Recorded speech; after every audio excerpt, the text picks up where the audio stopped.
Jimmy, man, give me the status. Tell me we good. Beautiful. It's gonna be an all time of the night. All right, all right. Fire 'em up. And that is what we are doing, ladies and gentlemen. We are firing them up. And speaking of firing them up, it's your boy Willie Epteen Jr. And this is a reunion. Nothing like a family reunion. It's a family reunion. Okay, I'm going to stop singing now. And we're going to bring the boys in here in just a second. Dwayne, a.k.a. the Woe Sutton, and the Cap himself, the one who's responsible for all of us being where we are. I'm telling you right now, this is going to be a one dope production. I can't wait to get started. And speaking of getting started, you know what it is? It is time for us to go. So here we go. Right about now, you're about to be possessed by the sounds. Happy to be here with my brothers on Blog, ready to get to it, and I'm so excited about this show.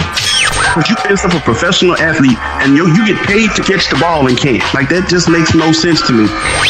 Biggest takeaway is that if you are a West Coast team, take your behind to the East Coast 2 days beforehand so you can at least get 1 day acclimated to the time difference. The effort they put up against the Warriors, lethargic, pitiful. We won't give too many more words to it, so we're going to move on. And here we go. Oh my goodness. Now, the Big Game Christian Sports Network proudly presents Donnie Epteen, Dwayne Sutton, and Willie Epteen. And they are in the zone. Yes, sirree, buddy. I got chill bumps all over my body. And here they are. Dwayne, Donnie, Willie, we are back together again. Man, what is going on, fellas? How did y'all feel about that, man, when y'all heard that music? But that brought back old memories right there. You know, when I only had like one string of gray hair and a beard.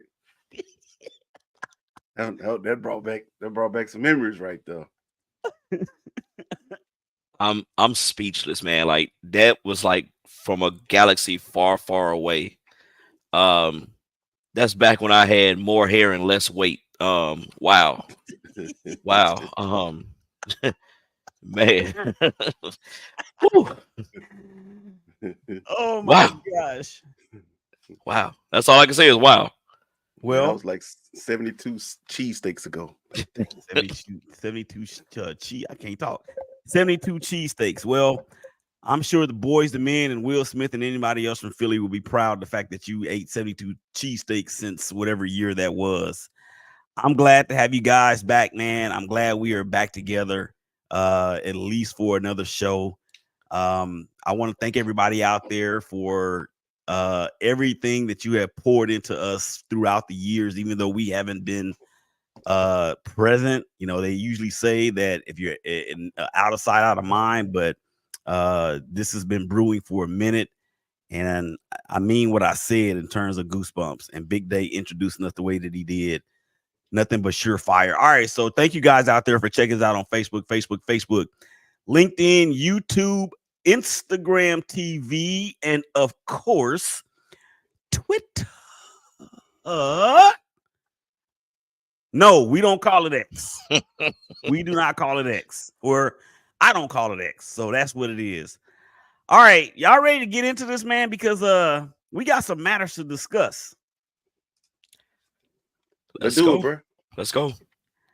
All right, so I want to ask y'all about because this is a subject that obviously wasn't around when we were doing our shows, but it is prevalent now and like is on the cusp of, in my opinion, ruining college sports.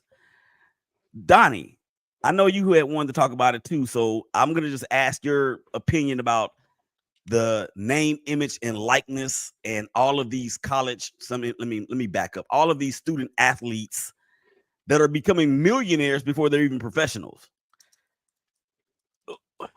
Well, I'm a person that I believe two things can be true at the same time.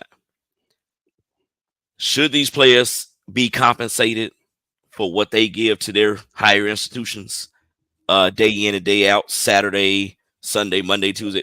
We don't have to go through the days of the week, but y'all feel what I'm saying? Absolutely. Has NIL gotten out of hand and started to water down college sports as we once knew it? Absolutely. I don't know if there'll ever be a cap or a maximum or a limit or whatever the term is that you want to use. But,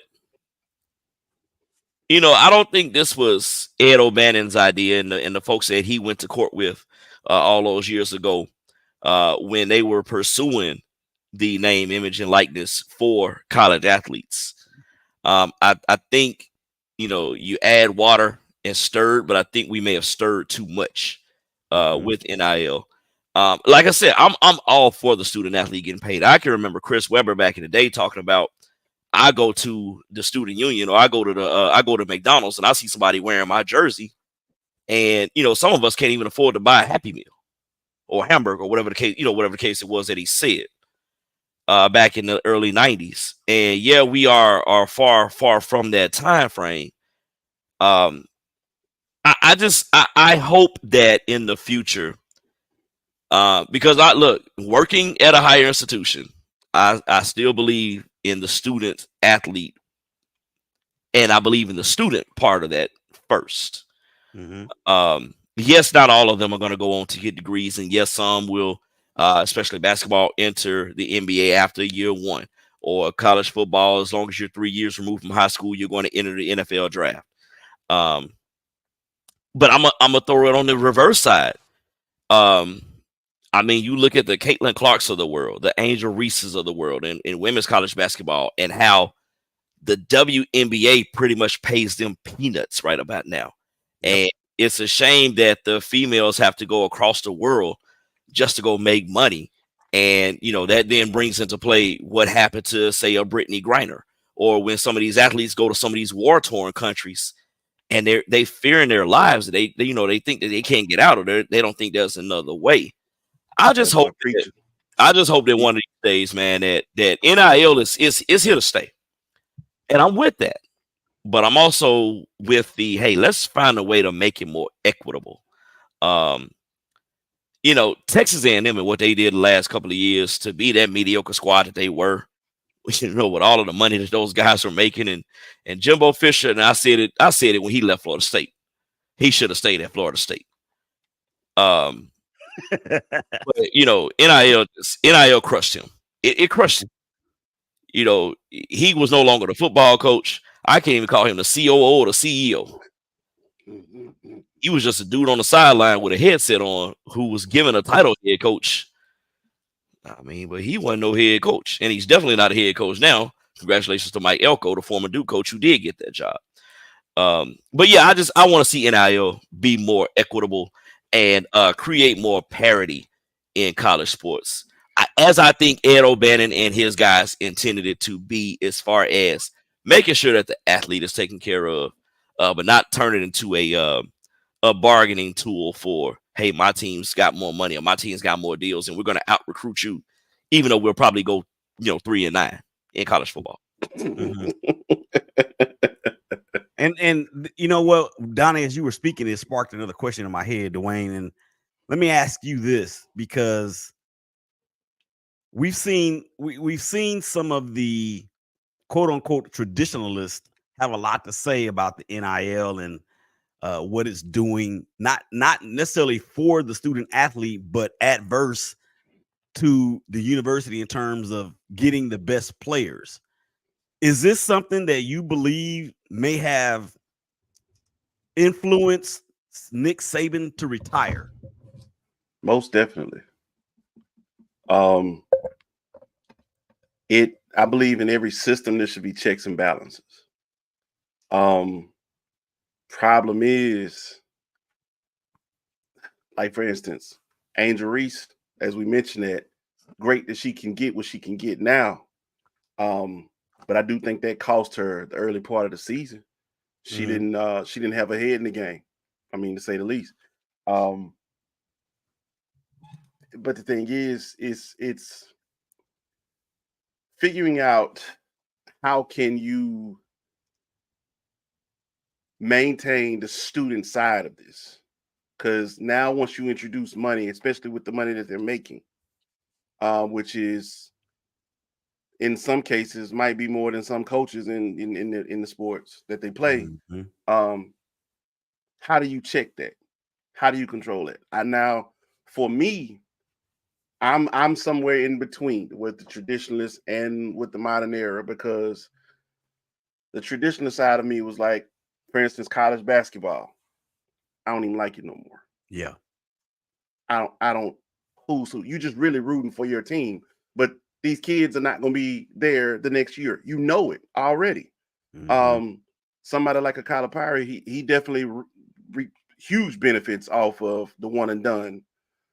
But the sport itself, college basketball, especially on the men's side, has become straight trash now. College football is heading that way. Nobody has any loyalty to the programs they commit to anymore. That was also kind of set in place by the coaches before NILs. Yeah, and Dabo Sweeney, of course, the head coach at Clemson, has really been loud in terms of his distaste for it. It's that all was about, always loud and wrong, but loud. Well, he's right sometimes, and I'm not saying he's right about this, because he's the head ball coach there for a team and for an institution that was perennially being spoken about as a national championship contender. And really, since this NIL has really taken form, you don't really hear from Clemson anymore. And I think Alabama was headed that way as well, because these top programs aren't getting the best players anymore. It's what market is going to generate the most dollars potentially for an NIL student athlete. And whether you're in Tuscaloosa, Alabama, or LA, Los Angeles, California, it's not going to matter nearly as much as it once did. That's just my thought on it. Donnie, you have any final thoughts on that? Yeah, I definitely think it was the driving force, or one of the driving forces behind Nick Saban saying, "Look, the game just isn't in the same state that it was, and I'm out." Now, a lot of folks say that to take that as him saying, "I can't control the narrative in my recruiting anymore, and I'm out." Again, two things can be true at the same time. Agreed. Yeah. All right. So moving right along, there's Armageddon in sports. I mean, this is a personal thought of mine, because y'all know how I feel about the Raiders and the A's, not so much the Warriors, but the city of Oakland in general. And, have gone out there a couple times since in the last few years. The East Bay is about to be without a professional team for the first time since the 1960s. And these are truly the last days, in my opinion, in sports because of this. Now, the Vegas A's thing has not been solidified as much as we thought it would be by this point. I actually think, if I'm not mistaken, one of our cousins, Donnie, told me that the A's have extended the lease at O.co/ whatever arena it is, but Vegas doesn't want them, according to the mayor. But with no sports teams in the East Bay for that period of time, Donnie, what's going to happen? I mean, do you foresee any other franchise headed to Oakland or anywhere on that side of the bay at all in the future? I hate to answer a question with a one-word answer. No. Told you about coming around here messing with you. Right. No. No, I mean, it is sad because of the contributions to sports history that city has made, and the impact that that city and its sports teams have made in professional sports in both MLB, NFL, as well as NBA. Before the Warriors moved across to San Francisco. Me personally, I've never been to Oakland, San Francisco. I hadn't been to the Bay Area just yet. I've only been to Sacramento, in California. But just Willie, always, talking to you and talking to Dad when he was with us, of course, just about, how ingrained sports is in that area, and just even seeing some of those features on different shows about the fans from that area. It's going to be a shame that the best thing going, or the closest thing going in Oakland is going to be, and shoot, it's not even really in Oakland, but I mean, it's going to be the new Atlantic Pacific Coast Conference with Cal and Stanford going to the ACC. Yeah, feel free to pay me $1 on that when the ACC and Pac-12, whenever y'all do merge those, because the name of the conference should be the APCC. But anyway, but no, to answer the question, no, I don't foresee. I know the WNBA has now got a team out to San Francisco that'll be playing in the next couple of years, but no, realistically, will the MLB bring back a franchise, or will the NFL bring back a franchise to a stadium that, quite frankly, is outdated? No. Get off your ass and get in this car. Boy, I don't know why you come down here messing with these people. Yeah. All right, Dwayne, same question, bro. I mean, Donnie hit the nail on the head. So I'm really interested in your perspective. Historically, even bigger in sports, man, Oakland is just for our community. You know what I'm saying? It's a big area, but unfortunately, sports wise, this is the new Seattle. It's gonna sting, bro. I'm sorry. But at least Seattle got the Mariners and the Seahawks. And the Seahawks, though. They still ain't right without the Supersonics. Yeah. It just feel like something's always missing. And I know it's gonna be a lot of something's missing, unfortunately, man. But that's gonna have to be treated like your downtown areas. They get run down in certain areas, and at some point in time, you're just gonna have to invest, revitalize, and bring it back. Hopefully that can happen for them when it comes to sports franchises, but I don't see it in the foreseeable future, though. Yeah, the immediate future, excuse me.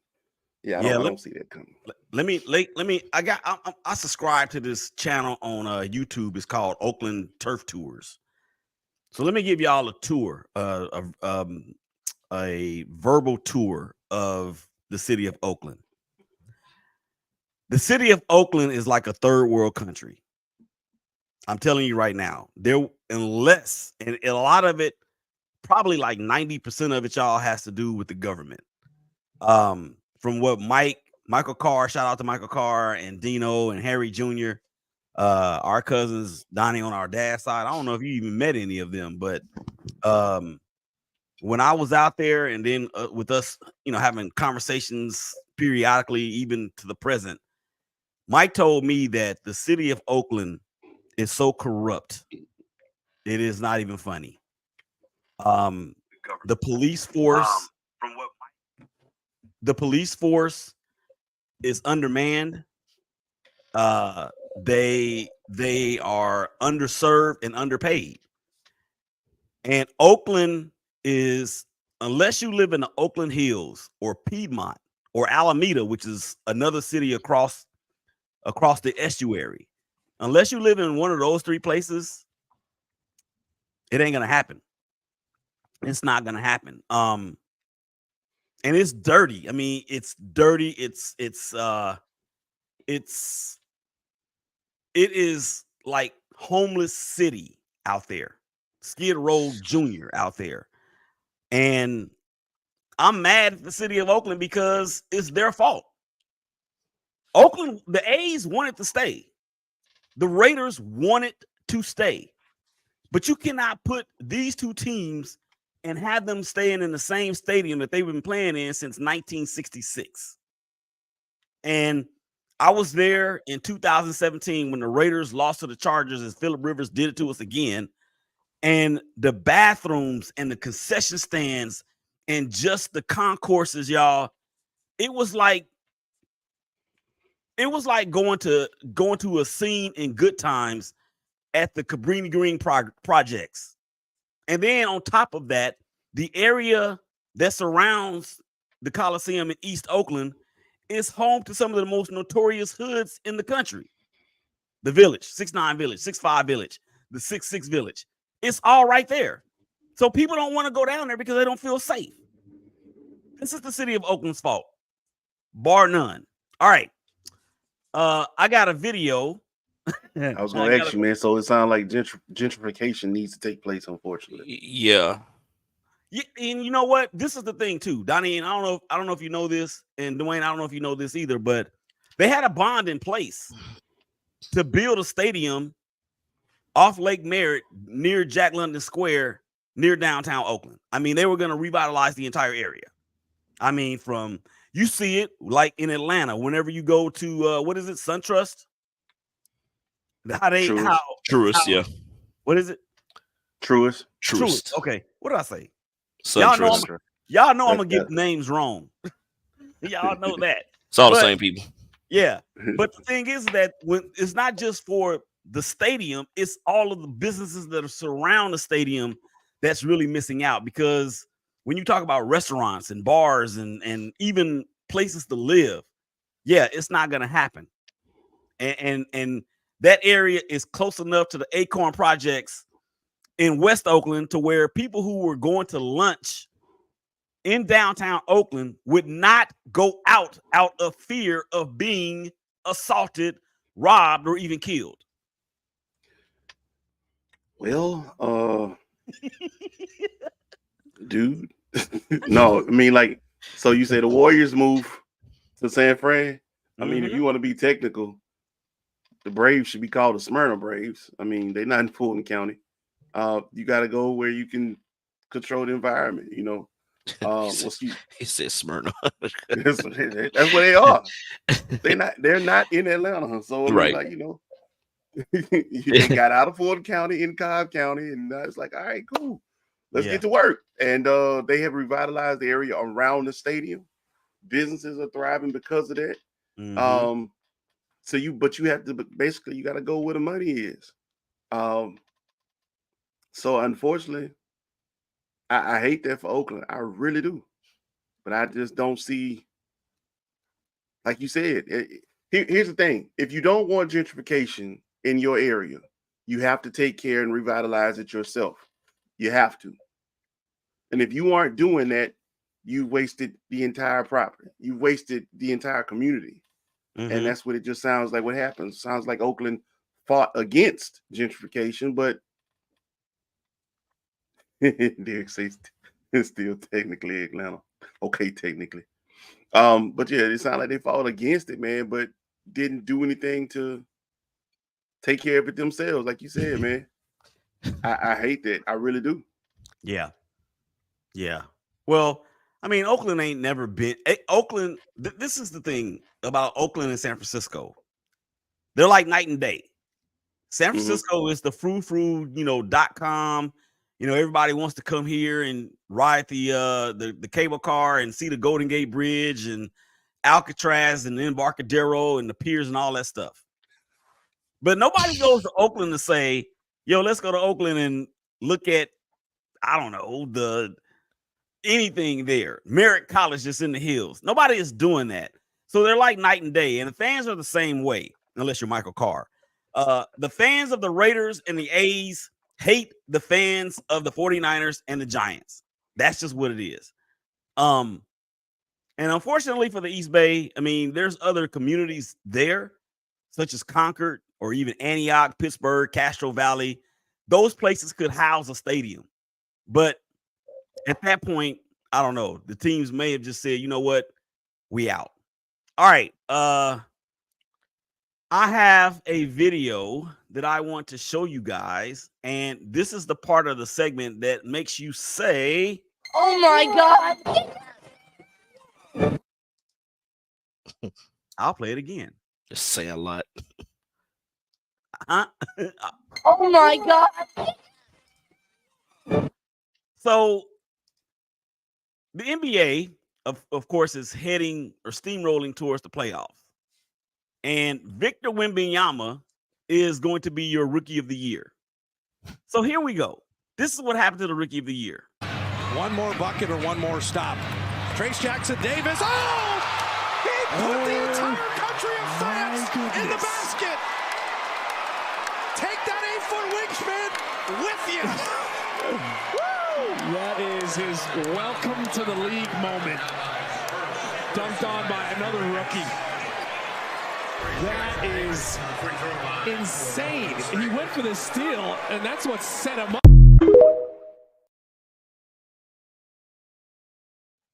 Thank you, TikTok, for that video, Dwayne.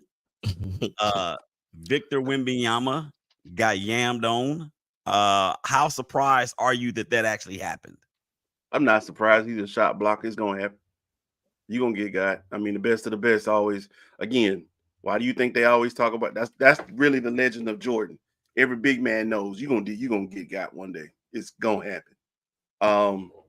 So I mean, what is he at? I know he's leading the league in blocks, but I mean, like, it's a stupid amount of blocks in a short amount of time. I don't think that's the first time he's been yammed on, though, if I'm not mistaken. Well, that one seemed it's just the first time that one probably looked that bad, though. Yeah, it's that part, and then it was by a fellow rookie too. So I think that might have something to do with it. Donnie,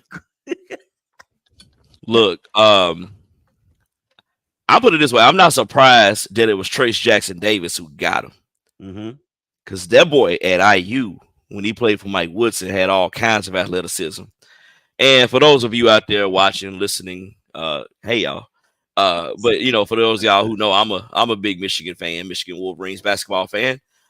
This year is something different, and that's the story for another story for another day. But Trace Jackson Davis always gave the Wolverines problems, and you know, when I saw that he, you know, was picked up by the Warriors, I'm like, they might have a steal there, because the boy can play. Wemby, Dwayne, yeah, you called it. He's averaging 3.4 blocks a game. That's a lot. Stupid. That's a lot of blocks in a night. But no, I'm not surprised. Or I'll put it this way: I'm not surprised at who got him. Not at all. Yeah, and you talked about Michael Jordan. He got everybody. I mean, it didn't matter if you were Dan Marley. Oh, I'm sorry, not Dan Marley.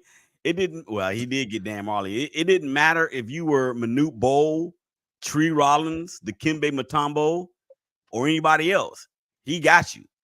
And before we actually get to my last point, I want to ask y'all real quick, and I it's probably not even fair.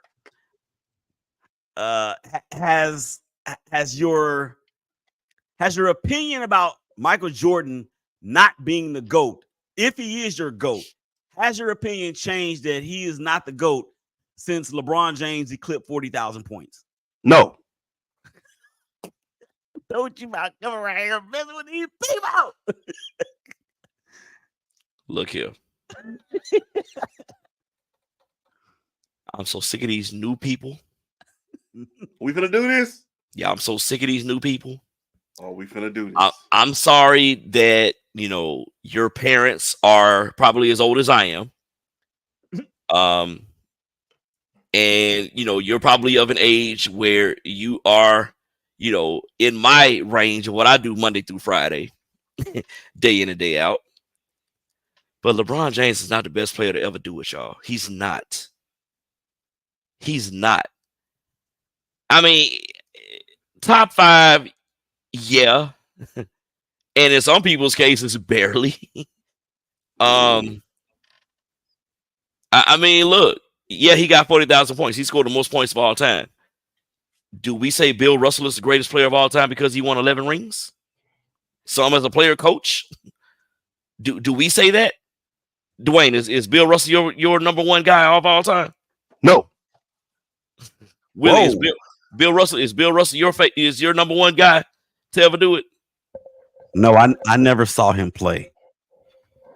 I mean, and neither did I. I mean, because that was even back with during, what I've seen about Bill Russell. It was him, amongst a bunch of short, non-athletic guys out there, which is why him and Chamberlain were the giants of the league. But I mean, he basically was just like, all right, I can do everything, but y'all can't. So since y'all can score like I can score, I'm gonna let y'all score, and I'm gonna do everything else. Mm-hmm. So he rebounded his ass off because nobody else was tall enough or athletic enough to go get it, and that was the formula for success. Right. So before we move on, Donnie, and I want y'all to give one reason, just one, why LeBron James, in your opinion, is not the GOAT. Donnie. Outside of championships, too. Okay. Yeah. Outside of championships. And Dwayne, if I'm stealing yours, I'm sorry. I'm gonna go ahead and apologize, but I think we're along the same lines when we say this. There have been times where he's been too passive and not willing to take that last shot, or not willing to. I'm 6'8", 275 pounds. I'm going to the free throw line. I'm alone. I'm going to the free throw line. I don't care what defender's in front of me. I'm going to create this contact. He's not Shaquille O'Neal. And it can be said Shaquille O'Neal was probably the hardest officiated player in the history of the NBA because he was so big, so dominant. The officials didn't always give him the benefit of the doubt when creating contact, when getting contacted, because he was a giant amongst giants. Mm-hmm. Yep. Dwayne, did Donnie take yours? Well, I mean, that was the prowess. I guess you could say that would be it.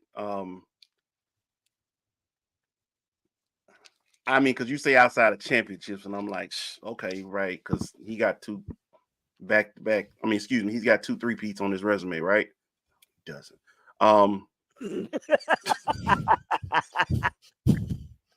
For all I'm y'all like, watching at home, he said he doesn't.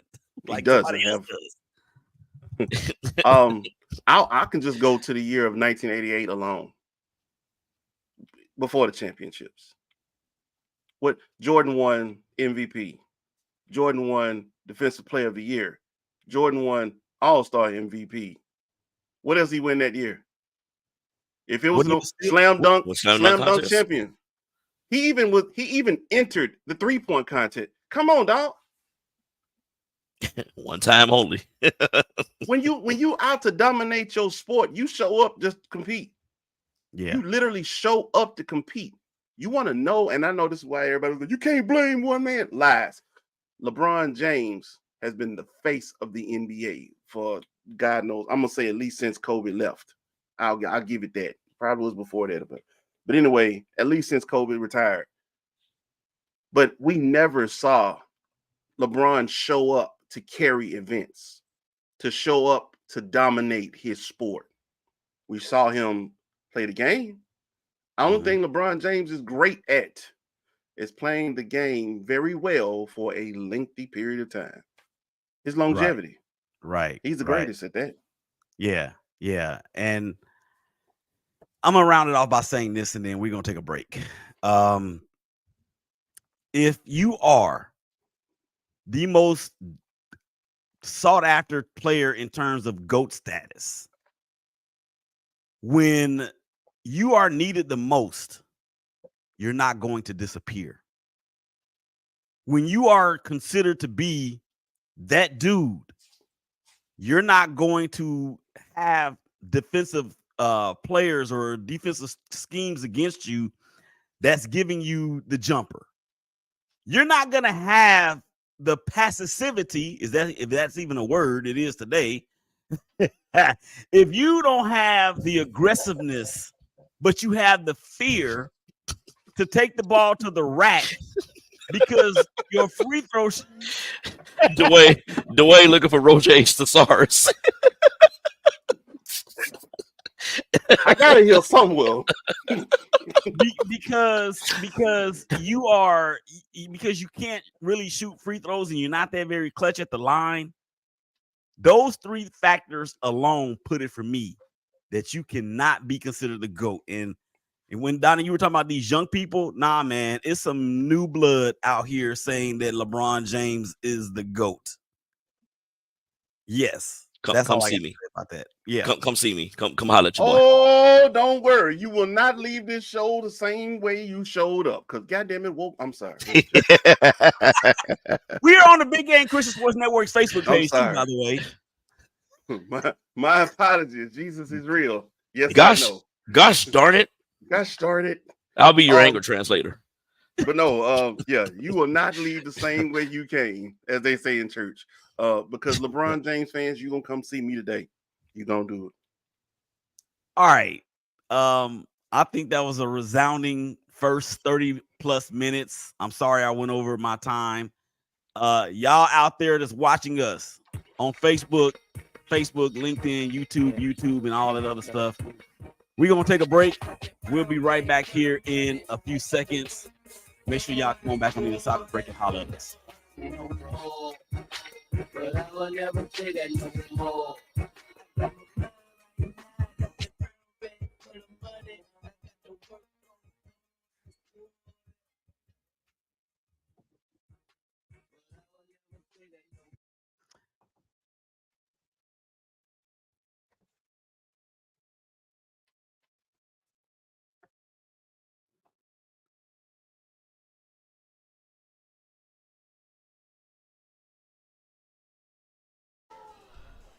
ShakenBack Media Group, Willie Epteen Jr., hashtag Brothers of Baseball.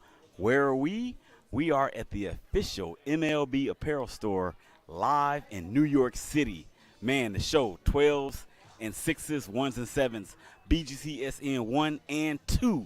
Come on, check your boy out, Willie Epteen Jr., hashtag Brothers of Baseball.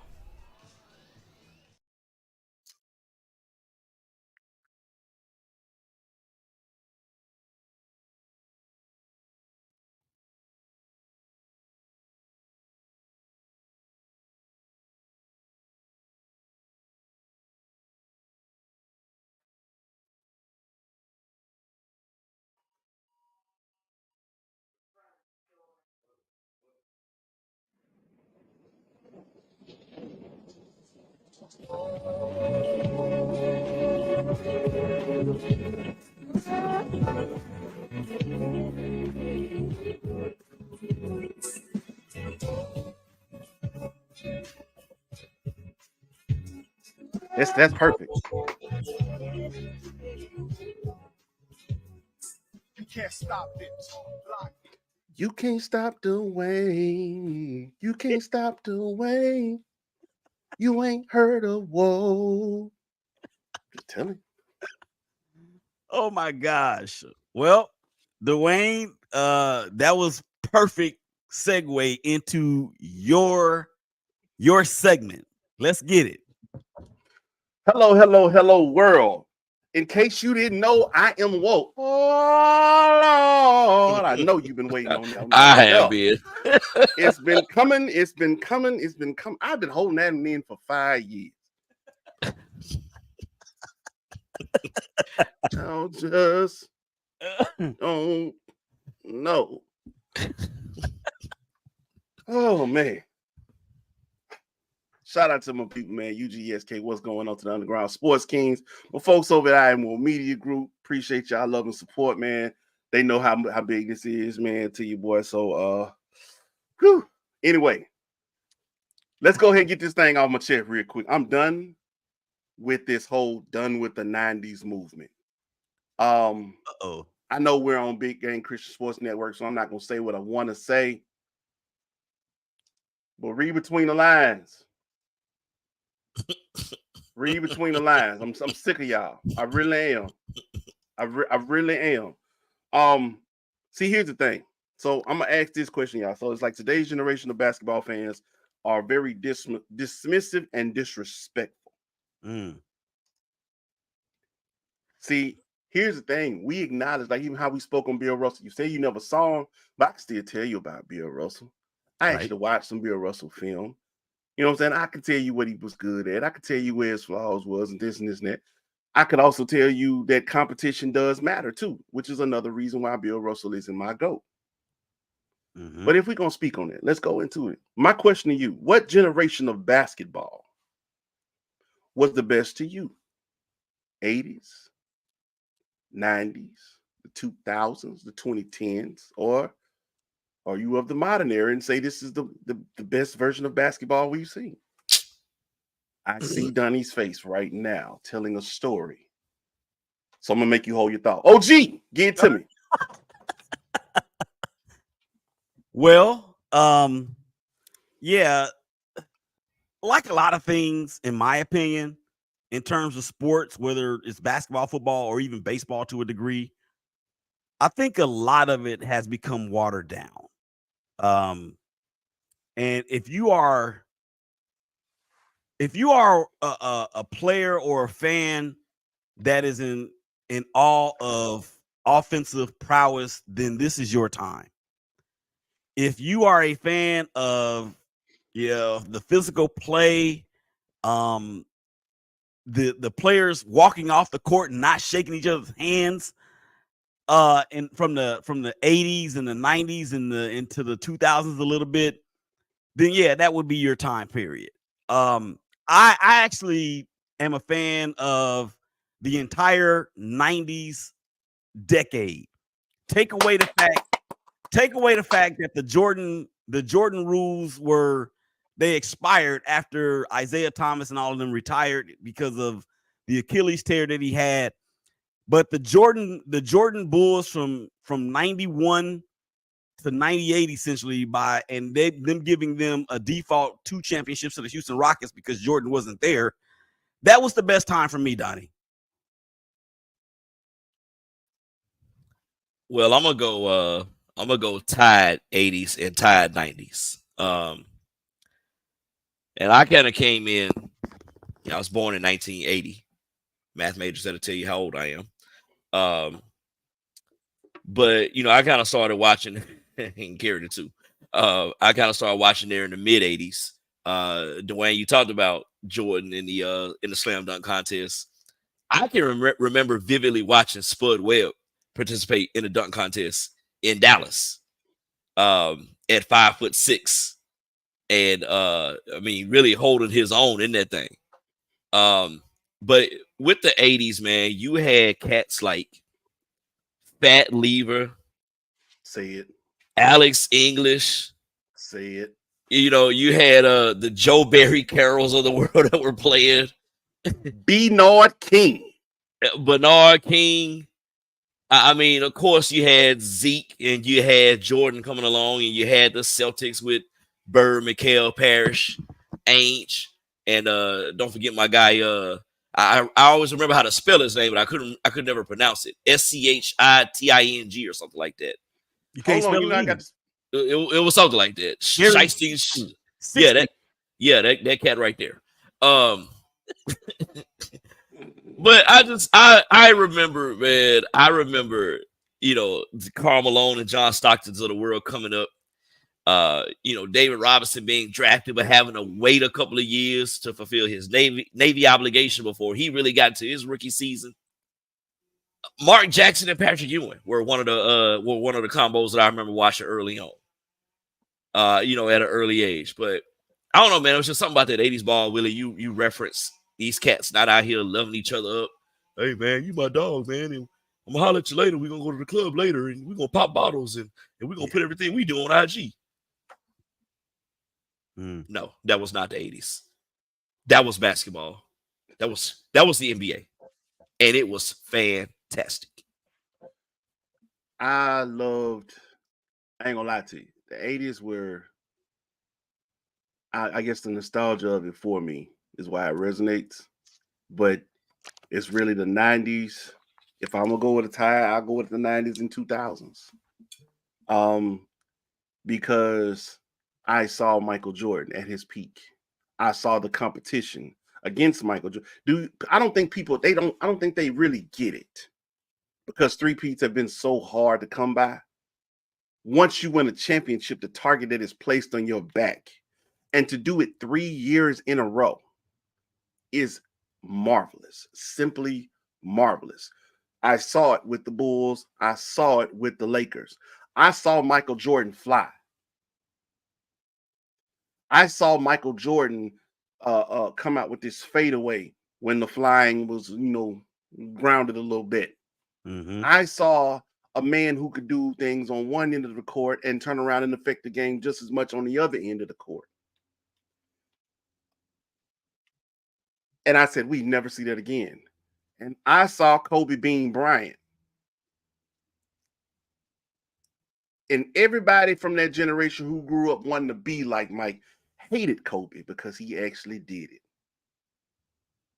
That's what they really hated him for. Look at him, got the tongue hanging out and the way he holding on to jersey. We all did it. Shut up. We all did it. But even so, I could go the broader spectrum of not even just the NBA, but this version of basketball. Mm-hmm.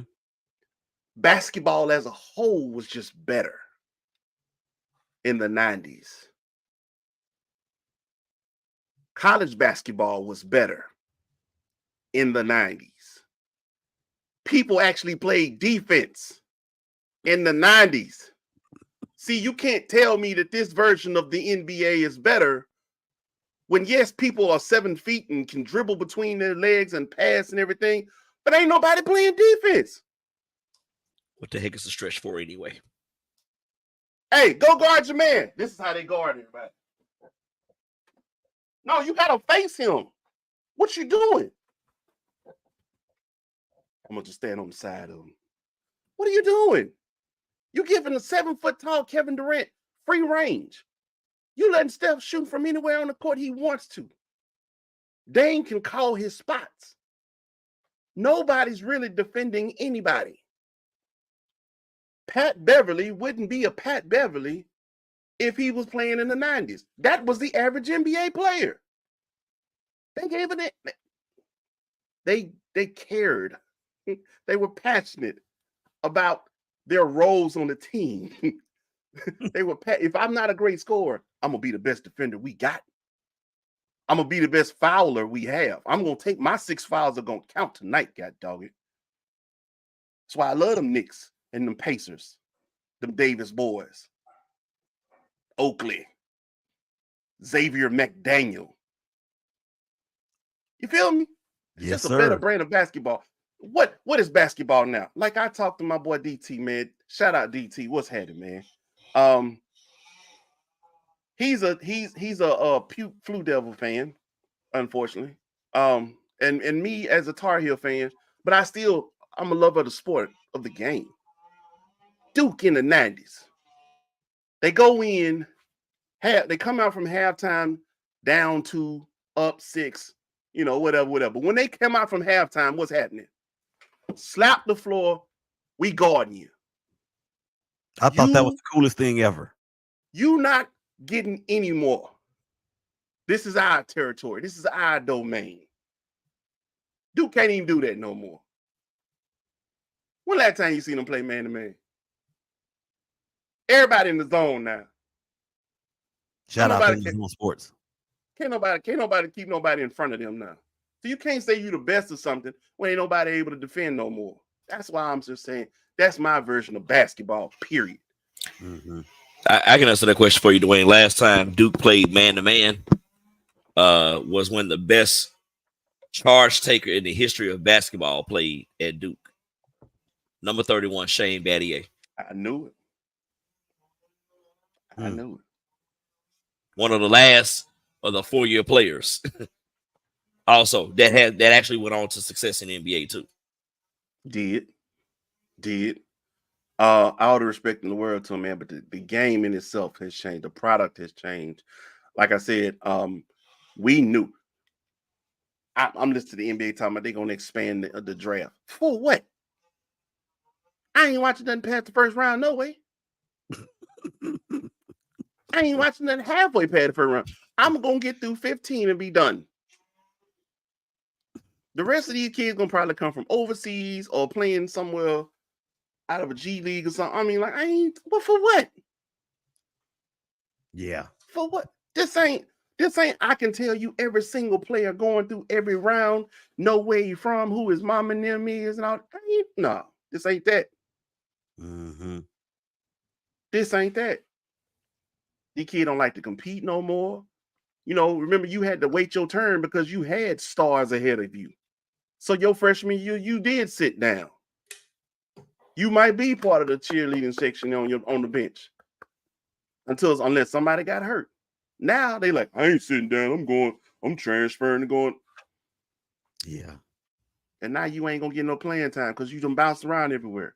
Mm-hmm. You ain't Kyrie. You can't come out here for 9 games and be a star. That happens far too frequently, but people believe that they are in that mode. So, all right. I'm gonna push forward. Okay. Moves in the NFL. We need to get on that because the moves being made in the NFL piling up. Cowboys so far have done nothing but subtract. Ain't added a thing. Before I hear this is our year from any one of you Cowboys fans, I want y'all to hear from my fellas here, man. Cap, start us off, man. What will it take for the Cowboys to position themselves for a Super Bowl run, or is failure inevitable? All right, so I'm gonna click my heels 3 times and say there's no place like home. I'm gonna do it and hope for a genie. Okay, this ain't gonna ever happen. I'm gonna say it and just get it on out the way. But Jerry Jones needs to be removed as owner. Never gonna happen. So let's actually go on to what realistically will happen.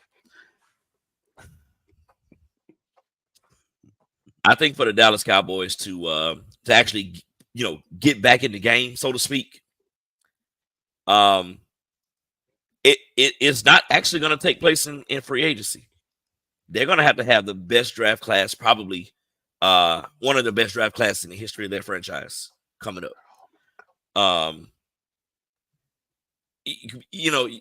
Cap wise, they're not poised to make a big splash.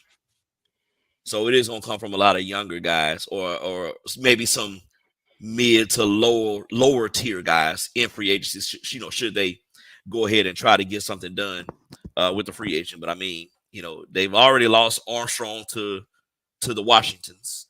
They've already lost Pollard to the Titans. Yep.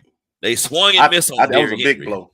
Yeah. That was a big blow losing Pollard. Yeah. Nobody's saying. They swung and missed on Derrick Henry. Well, I don't even know if they swung, to be honest with you. They may not have even swung. They didn't even get to the parking lot. Yeah, but I mean, you're now saying that your running backs on your roster are Rico Dowdle and the modern day Darren Sproles, who is Deuce Vaughn. So whatever they're gonna figure out is gonna have to come via the draft. Looking for a white flag for them. My bad. OG. Same question, man. What you think gonna happen? What is failure inevitable, or do the Cowboys stand a chance? What's it gonna take? There's 2 things that are true at the same time. Failure is inevitable, and I have a problem saying that word, and I'm so surprised that I even got it right. The second thing is the cap space that Donnie alluded to. You still got to pay Micah Parsons, CeeDee Lamb, and you got to restructure Dak's contract. Dak has a $60 million cap hit for 2024. Dak has $60 million. Exactly. Dak has all the leverage. Dak has a no trade clause and a no franchise tag clause in his contract. So it's safe to say that they got him he's got the Cowboys over a barrel. So I am of the opinion, and I'm always down for a good trolling session of the Dallas Cowboys. I can't stand them. I hate them. And it's not really just them, it's their fans. Their window has closed. What window? Well, I mean, you can't say they didn't have a window if you win 12 games a year, 3 straight years. They had a window. It may not be like a Kansas City Chiefs open window or a New England Patriots where they didn't have a window. They just took the top off and they just rode around with the top down, even while it was raining and snowing. But their window, in my opinion, has closed, and they also lost their center, Biotish, to the other team in the division. You said it earlier, Donnie. The who? The Washingtons. The Washingtons, yes. But not only that though, the subtraction that they have had is not so much just that. Every team around them in that division has gotten better. Every single team, even the Giants. The Washingtons. That's what I was gonna say. The Washingtons. They got DeAndre Swift. They got a running back. No, Swift went to Chicago. I'm sorry, not DeAndre Swift. What's your boy out of the Chargers? Eckler. Austin Eckler. That's it. My bad. Yeah, and they're gonna draft a quarterback. They're gonna probably draft Jaden Daniels. So guess what? They're gonna have a quarterback on a rookie deal. Daniel Jones, the Giants can get out of that contract after this year, and Philly ain't going nowhere. So looking 2-3 years down the road, I think it's a done deal for the Cowboys. And I'm telling you right now, I'm here for it, and I want all the smoke. And Philly has, in essence, told us, yeah, we may have went away for a year, but we coming back with a vengeance. Yeah, because they just signed. Who was it they signed in the defensive backfield? Cornerback. Chauncey Gardner-Johnson. But I'm not talking about him. They got somebody else. In a DB? Yep. Yeah, I saw the CD Deuce deal last night. Yeah, you got me on that one. Okay. I have to look forward. Okay. But yeah, that's my take on it. All right. So speaking of that, and we talking about a couple of moves, I just want to go ahead and get this because everybody talked about the diminishing role of running backs. They act like running backs are a dime a dozen or cool, whatever. Two of the biggest names come out the market though. Saquon Barkley, Derrick Henry. Saquon is now in Philly. Derrick Henry, Baltimore Raven. Who did better for their career and why? Who made the better decision and why?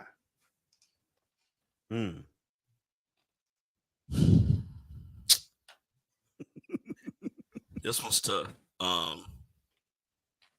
I think they both equally did excellent, made excellent choices, for themselves and for their career. And I guess I'll get into the whys here. Saquon, as WWE fans still say, when a veteran comes back and they lay the smack it down on somebody, and the crowd are chanting unison, you still got it. Saquon still got it. Mm-hmm. And he'll get to face his former team twice a season. And, here recently we've seen a Richard Sherman, what he did when he saw the Seahawks on the other sideline, when he went to the 49ers. You just get a little more amped up for a game, especially when it's, with that ex who didn't want you no more, who kicked you to the curb, per se. Also because of what Tiki had to say. Oh my gosh. Why y'all thank Tiki for what Saquon about to do? Yeah. Tiki need to be somewhere hanging on to the football. High and tight. Yeah. Now, in terms of Derrick Henry, and I tweeted this yesterday. I don't think that was. You sure you didn't exit? Nah, I don't know what that is. I think there could not have been more of a perfect union between a team and a player than Derrick Henry to the Ravens. You just think about the play action that they'll be able to run with Lamar Jackson throwing it to Zay Flowers, trying to take the top off the defense, and even throwing it underneath to Mark Andrews. And then you just think about what Derrick Henry can do. I still remember that playoff game against the Ravens, man, where he stiff-armed who was it? Was that Earl Thomas? That he stepped on right into the bench? Mm-hmm.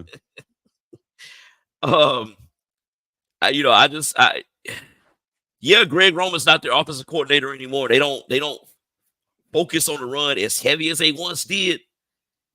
But I mean, my gosh, what he's gonna be able to do, and if the rookie that got hurt towards the end of the year, if he can come back and play, maybe mid-season, I mean, you've got a thunder and lightning backfield there with Baltimore. So I'm gonna have to say equal here. I think it's a push. You can go either or in this situation. Either or. Okay. What you say, OG? I can respect that, Donnie, but you are wrong and ridiculous.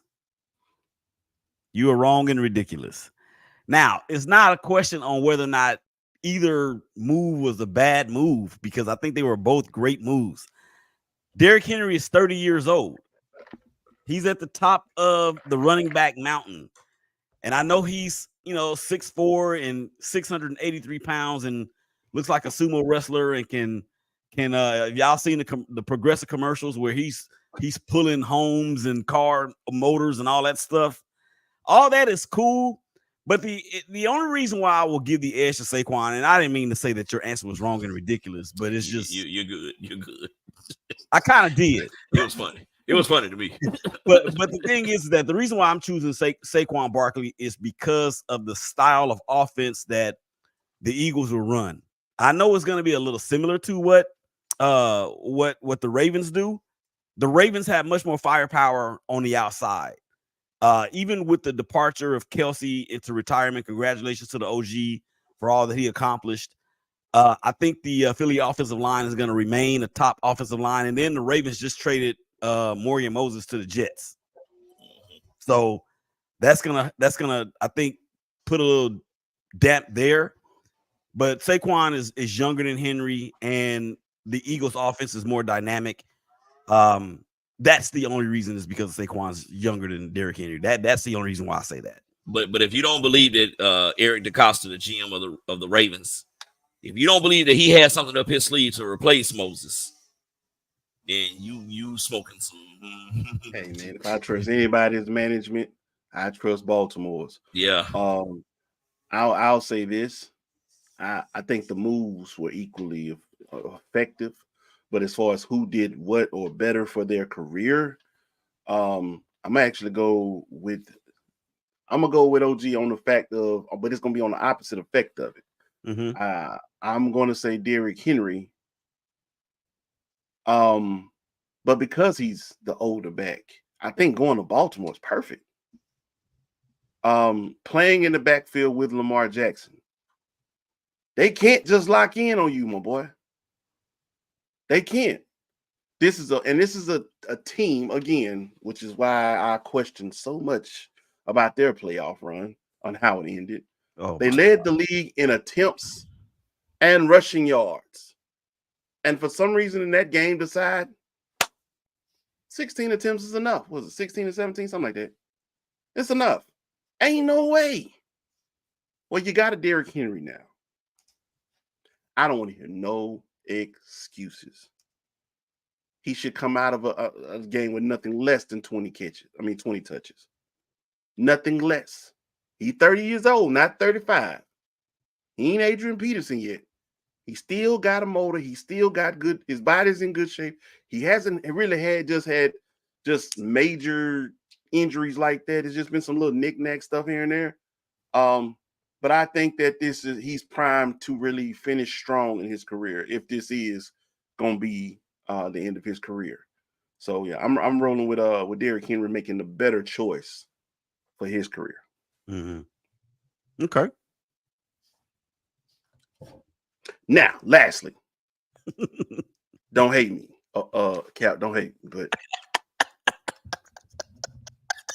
we saw the Buffalo Bills make the Super Bowl 4 times. And 4 times they went home empty-handed. I seen Kyle Shanahan make it with the Falcons. We'll just say 28-3. I seen Kyle Shanahan make it to the Super Bowl twice against those Chiefs and come up short, which will be his third Super Bowl appearance in these Wranglers. Is Kyle Shanahan destined to be the new Marv Levy? Will it go first? And I'll take that. I'll see your Marv Levy and I'll raise you Marv Levy again, because Marv Levy not only whoa, you hit on it, they did go to 4 Super Bowls, but they went to 4 straight Super Bowls. You left that key word out. 4 straight Super Bowls. So that alone might be the only separating factor between Levy and Shanahan, is the fact that Levy went 4 times. But then as I look at it, I'm like, yo, you being Kyle Shanahan, and I actually asked this question on one of my other shows. Is it time for us to start talking about the 49ers the way we talk about the Cowboys? It's getting close. The only thing that separates them is that the 49ers have been to what, 3 Super Bowls in the last 8 years, 9 years, or whatever it's been. I think that matters. I think that matters. It does. It does. They've been to 3 Super Bowls in the last 11 seasons, 12 seasons. They had the lead in all 3 of those. Most recently this year, and then of course in 2020 right before the pandemic hit. He's not quite Levy yet. And if the 49ers continue on this current trajectory, that's one of my favorite words. This current trajectory, Kyle Shanahan is not going to be around long enough to even get into the conversation of being the new Marv Levy. I yield to the panel.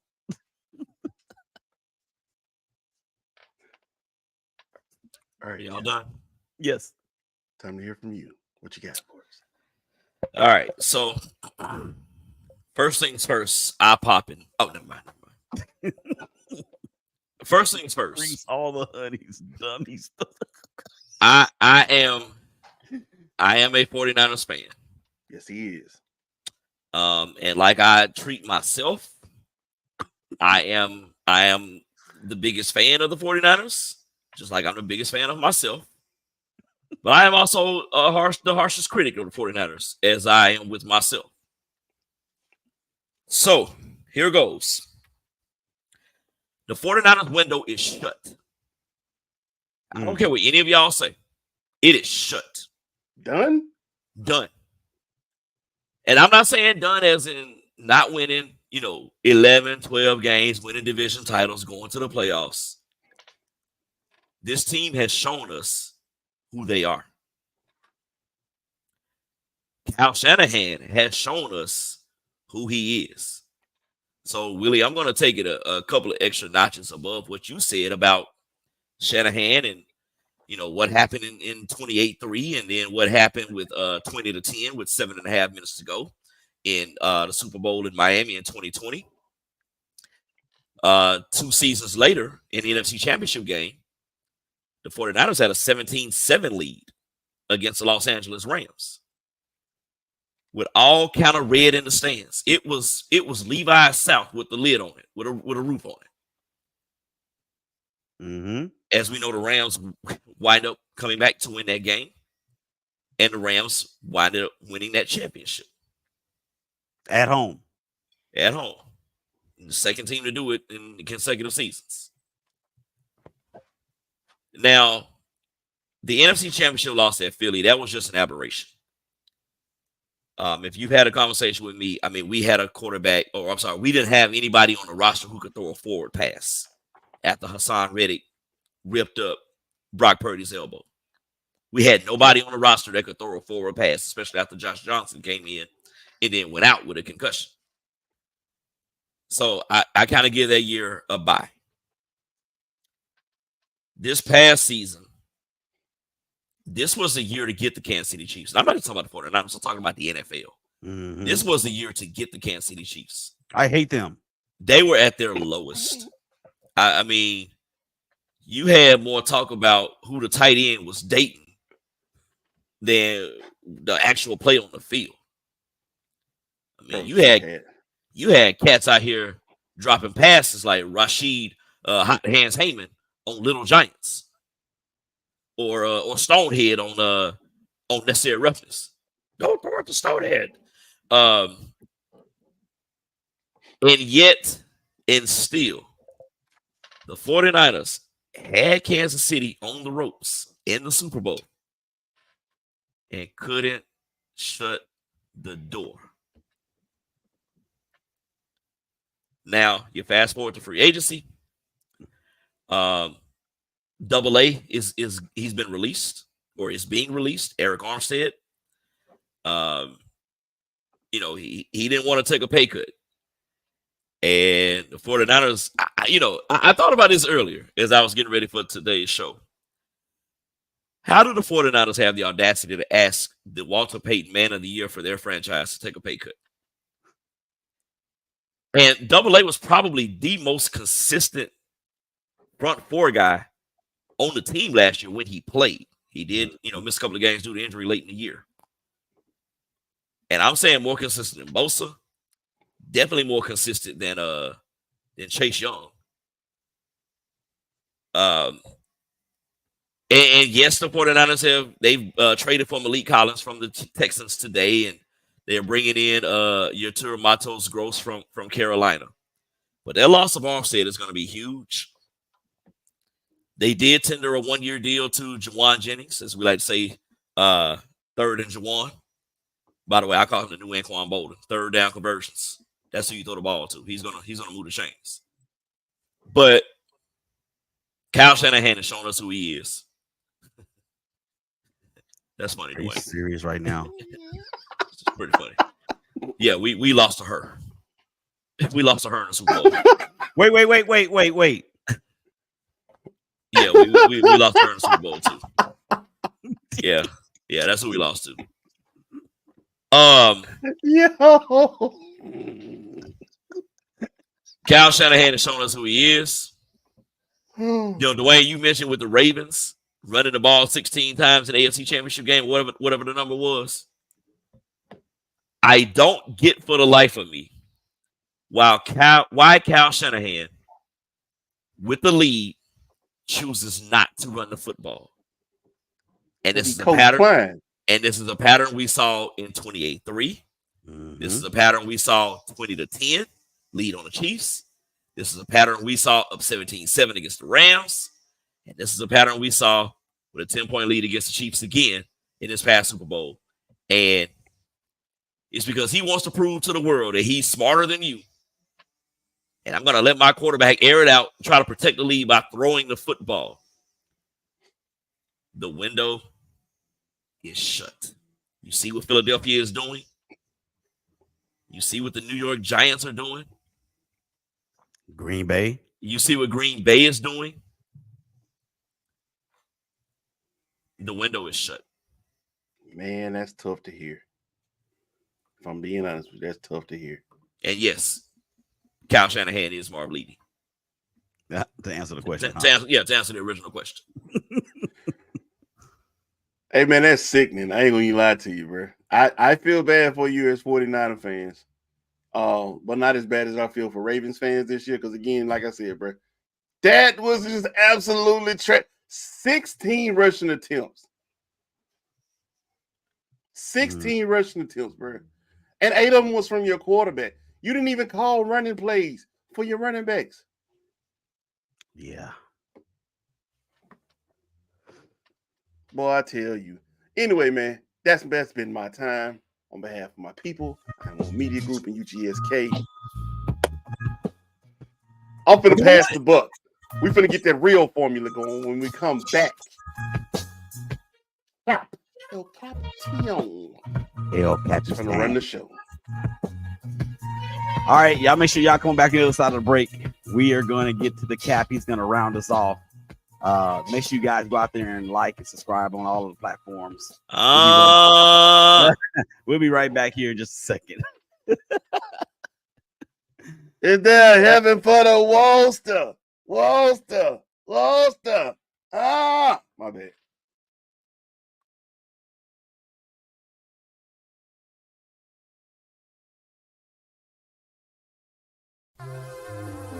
Right about now, you're about to be possessed by the sounds.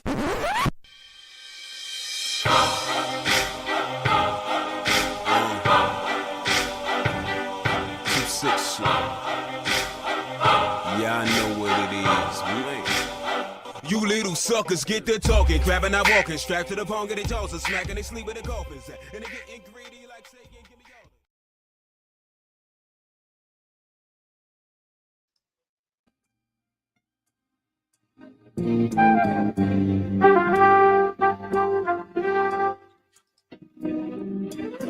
It's so nice to see all the folks you love together,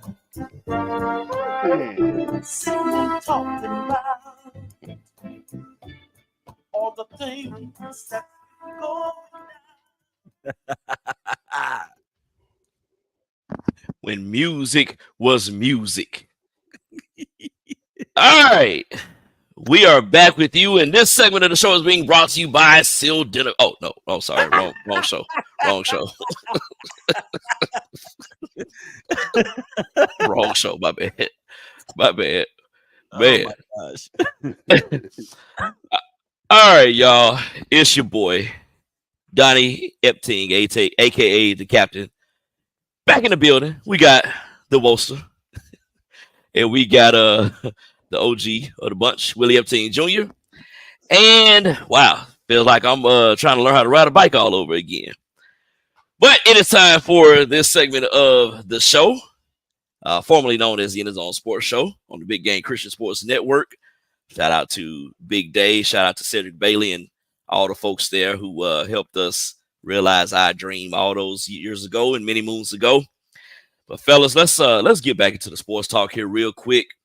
Y'all know it's my favorite month of the year, the Ides of March. Well, that's March 15th, but anyway, March Madness is here, and I want to get y'all's opinion. I want to get y'all's feedback on the best NCAA tournament game that you have seen, in your opinion. And for this one, we're gonna start with Willie. And I'm sorry, let me back up and say we're excluding the greatest game of all time, Duke and Kentucky of '92, because that game is just in a class by itself. Yeah, and there are a lot of them out there. And I'm gonna go a little bit more recent than you guys probably thought that I would. But Chris Jenkins. Sorry, whoa. But Chris Jenkins. I knew exactly where he was going. Bus driver did like this and drove the. Let me mute this microphone real quick. Sorry, BGC.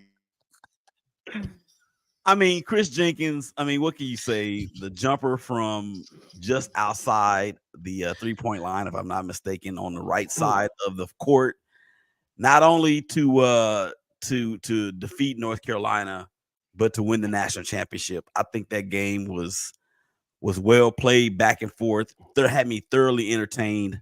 And I think that game for me was on the cusp of what we're seeing in basketball now to what we saw as it was evolving into what it is now. That one, for some reason, sticks out in my mind. I mean, even Michigan and all the Fab Four teams, that didn't come out, but this one, for some reason, did. And I promise, I ain't taking shots at Dwayne. I promise I'm not doing that. But that is, for some reason, the game that stuck out when I saw this question.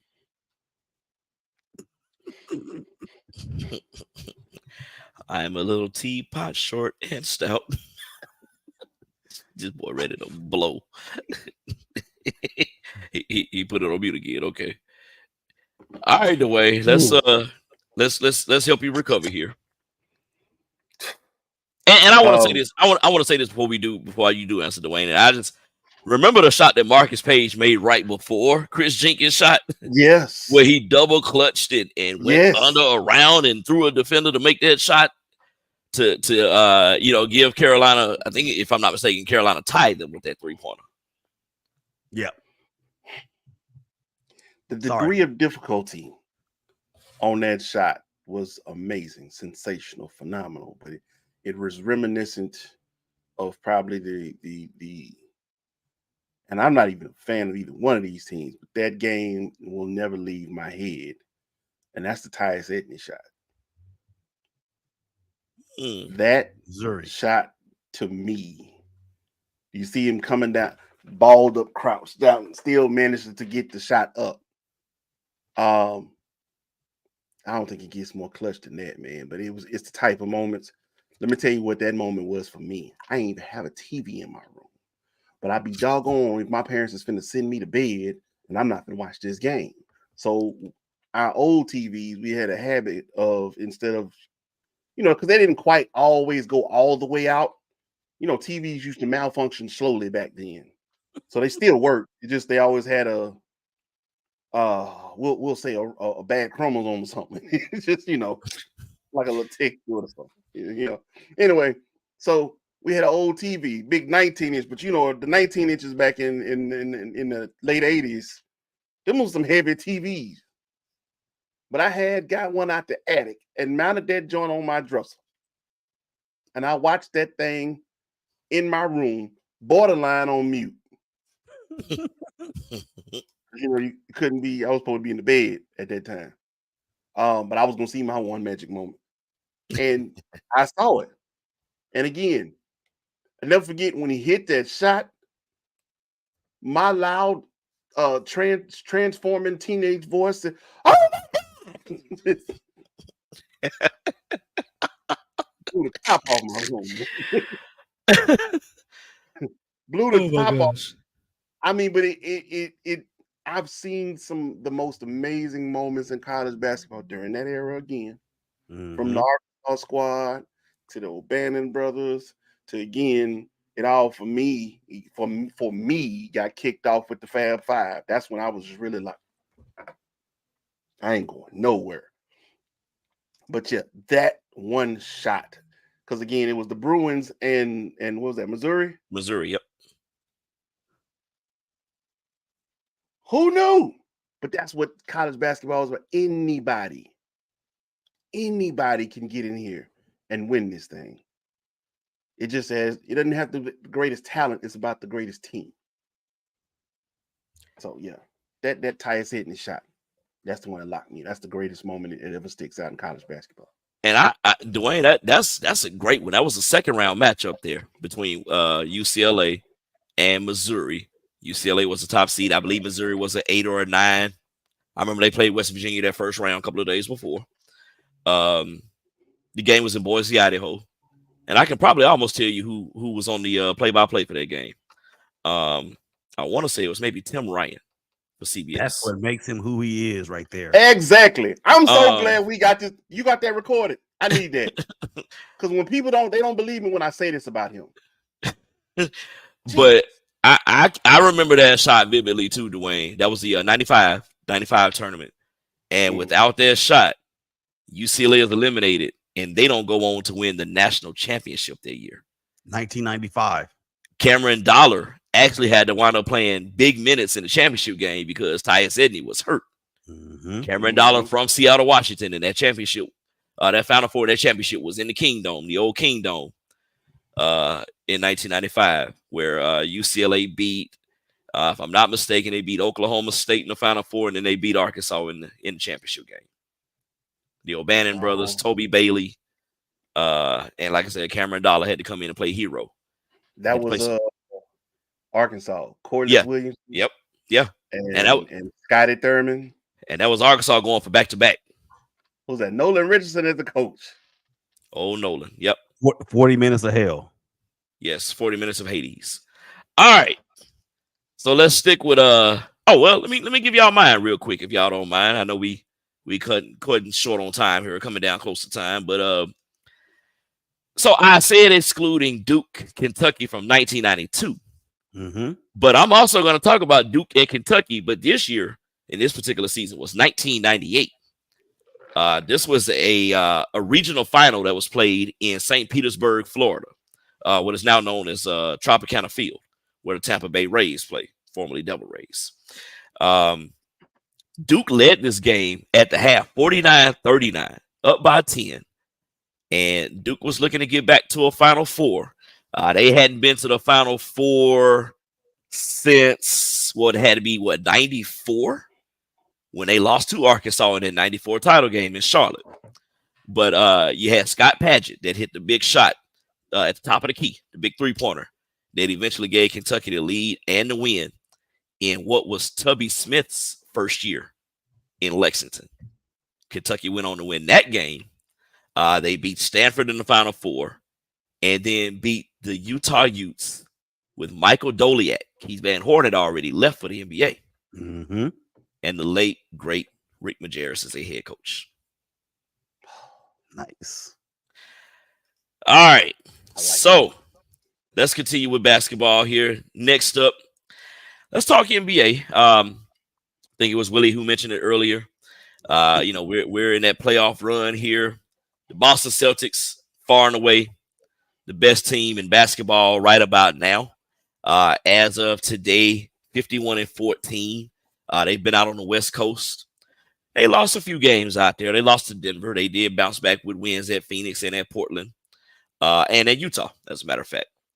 But we're going to talk about the teams that's right now 5 on down. And we're talking, 5, 6, 7, 8, 9, 10. Of course, 7 and 8 play against each other in one play-in game. The winner, they're in the automatic field, or they're in the field.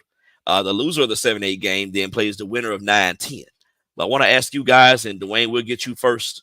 Outside of the top 4, who's a team that's poised to upset some folks and make a deep run in the NBA playoffs? Does it matter which conference right now? Yeah, you can go either. You can go both. Yeah, I don't really see much happening over in the East. I could probably give some credit to the Miami Heat because Jimmy Buckets always shows up for some reason post-April. But I think your better chances are probably going to be off in the West. Phoenix Suns. Remember, they still haven't just been healthy all season. I think now is a good time to get some rhythm. Once they get, some chance to really, because you got KD, Book, and Bradley Beal. Yeah. Once they get some rhythm to them, they can definitely be a problem for anybody, no matter what your rankings are. Where your standing is. Don't sleep on Sacramento. Don't sleep on Sacramento. I think they kind of fly under the radar, but that's a tough place to play come playoff time. I don't think people remember that or give them enough credit for that. And then lastly, if I may talk my stuff a little bit. Come on with it. Anthony Davis, I owe you an apology. I say ain't no way in the world this boy gonna give me 70 to 75 games this year. Anthony Davis has barely missed. Not only has he barely missed, he's been playing like a man amongst boys. So with him playing that way, LeBron's still playing at Bron status level, we'll say, offensively. Defensively, he's still a liability. That boy let anybody, he played that Olay defense better than James Harden. But I think the chemistry on the team is starting to come together. D'Lo is somebody who is, his killer instinct is starting to kick in now. Now that they're finally saying, shoot. I actually saw it from LeBron encouraging him. Shoot, you got it going. Keep shooting. I don't think they understand what that means to have not only a vet, but a player of his caliber have faith in you and encourage you to keep shooting. Austin Reeves, dope two-way player. So glad we kept him. Now our bench is going to be a problem because we have depth, we have experience, we have athleticism. Rui Hachimura, yes, sir. These Lakers, as long as we remain healthy, and Darvin Ham doesn't mess with our rotation anymore, can be a problem. That part. I think he's that part right there. I think that's key right there. Because at this time of the year, that's where you find your groove and you want to make sure that you have, that rotation locked in place. All right, Willie. I think the Lakers are a team that's built for the playoffs. They just got to get there. We saw it happen last year with the run after being in the play-in tournament. I think the Lakers are prime, but that's the obvious answer. And another thing too. I mean, I think they've already won the season series against the Timberwolves as well. So that to me is kind of the obvious answer. I'm actually going to stay out east, and I'm going to go with the Miami Heat, like you said, Dwayne, because of that dude by the name of Jimmy Butler and that other dude by the name of Eric Spoelstra, who looks like a retired Italian model. I'm going to say that because I think he is still one of the best coaches in the game. His in-game adjustments and even between game adjustments are incredible. Ask the Boston Celtics; they love him. So I'm gonna go with them. I'm gonna go with him. Go with them, and they continue.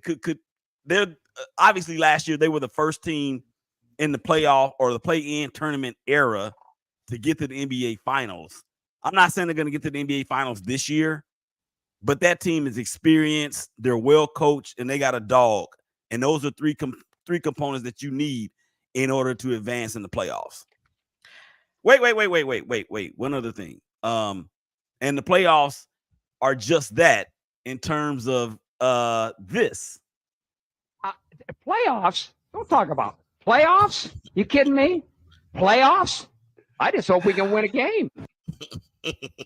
That was my coach. That was...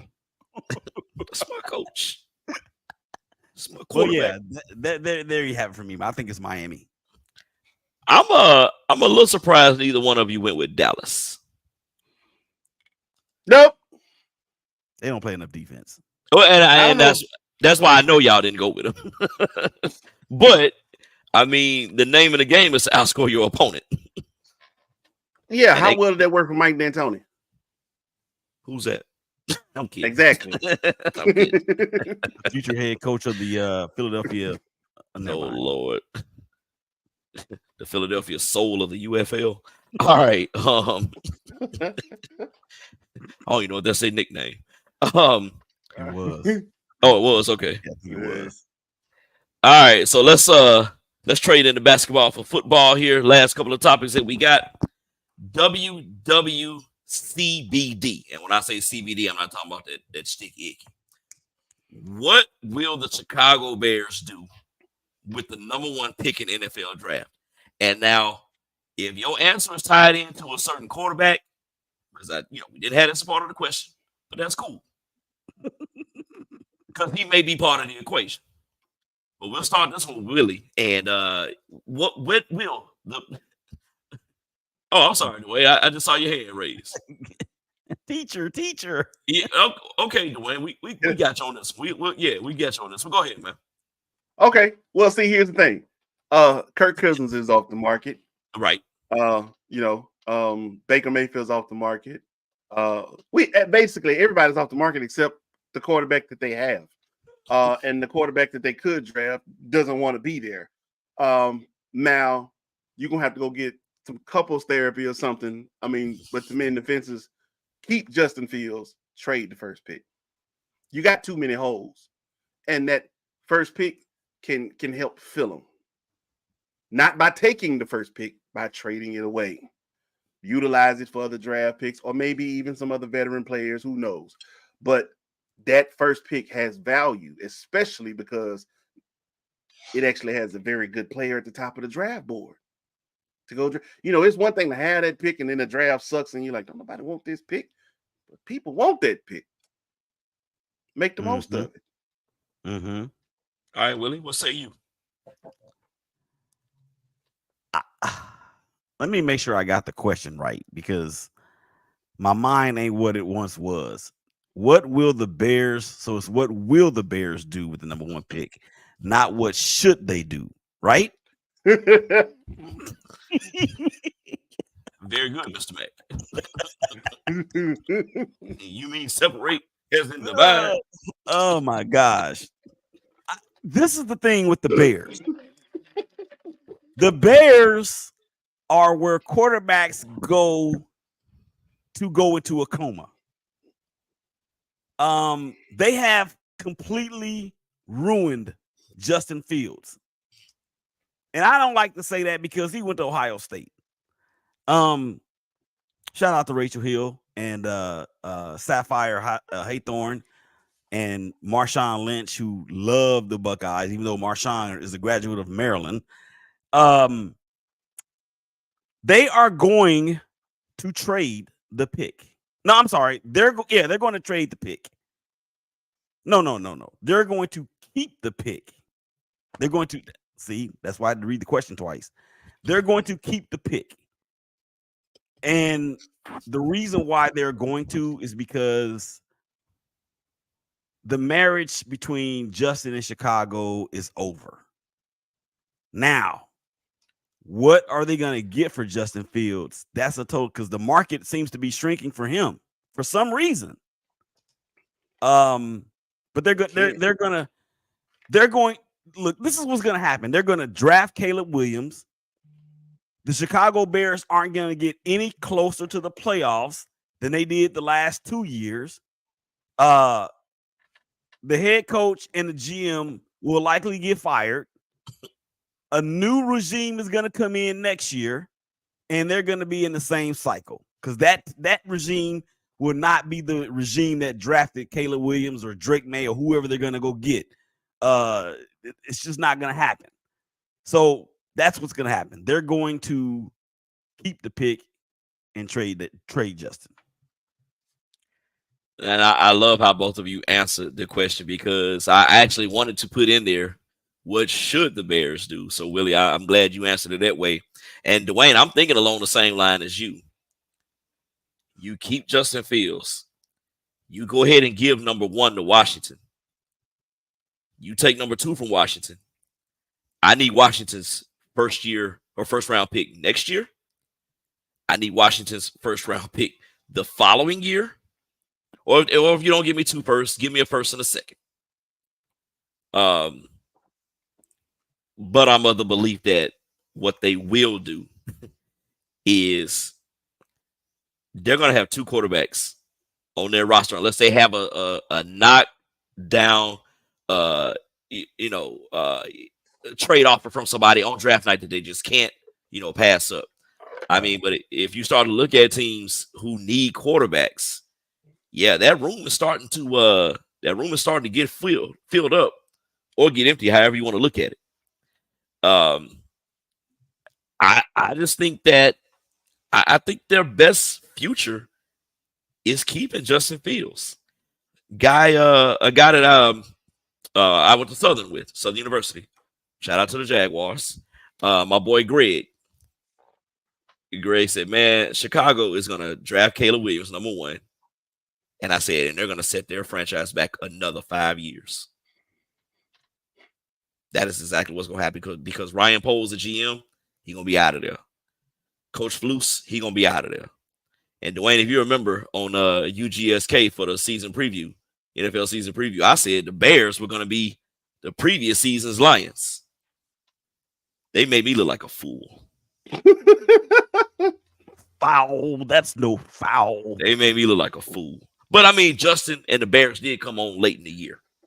They did come on late in the year, and that's the team I expected to be salvageable. Yeah, I do too. It's salvageable, but you got to get that couples therapy going. Like we need to rehab this marriage. Mm-hmm.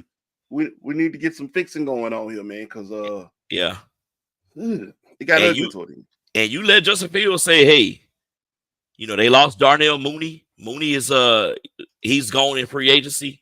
Who did he go to? He went to the Falcons. He went to the Falcons. Yeah, you're right. Yeah. He went to the Falcons to go down there with Kirko. And y'all, I just can't get this image out of my head. Kirko and the lemon pepper wings at a certain establishment. I can't get that image out of my head. What? See us after the show. We'll tell you about it later. Okay. Yeah. Lemon Pepper Lou, as Kendrick Perkins dubbed Lou Williams a couple of years ago, when Lou Williams left a bubble, if I'm not mistaken. You get it? Mm-hmm. Mm-hmm. Yeah. Yeah. Anyway, Magic City, what's happening? I think Justin Fields needs to be in those conversations with the Bears and say, hey, let's trade number one. Go ahead and trade number one to Washington, whoever makes the best pitch to get to number one. And let's get the roster back intact. Hey, maybe jump down to 2 and take Maserati Marv, as Gus Johnson calls Marvin Harrison Jr. Because they're going to need another receiver there opposite DJ Moore in Chicago. Barbecue. And get a young guy on a rookie contract that's not going to cost you a lot. Who can be effective. Who can definitely be effective. All right, last one from me. So, as we all know, the hoodie, Bill Belichick, he left the Patriots after 24 seasons. 24 seasons. That's a quarter of a century, just about, y'all. Now, we're going to take Mike Tomlin out of this equation because he's been the coach at Pittsburgh for 17 seasons. Do y'all see a current coach in the NFL who could have a tenure as lengthy as a Tomlin or even a Belichick? Willie, we're going to start with you on this one. Yeah, actually I can. I'm going to go to your former offensive coordinator down in Miami, Coach Mike. I think he could make some noise. I'm going to take out Andy Reid, of course. I'll even throw in there. Reid was obvious. Well, yeah, that's the reason why I'm taking him out. And really and truly, I was thinking the younger coaches anyway, because Andy Reid, obvious, Mike Tomlin, of course. We've talked about Pete Carroll, of course, is no longer with Seattle. So my mind instantly went to the younger coaches. So I started thinking about Coach Mike. I think he has everything in place. Although we got Christian Wilkins, we got Wilkins. We going to Sizzler.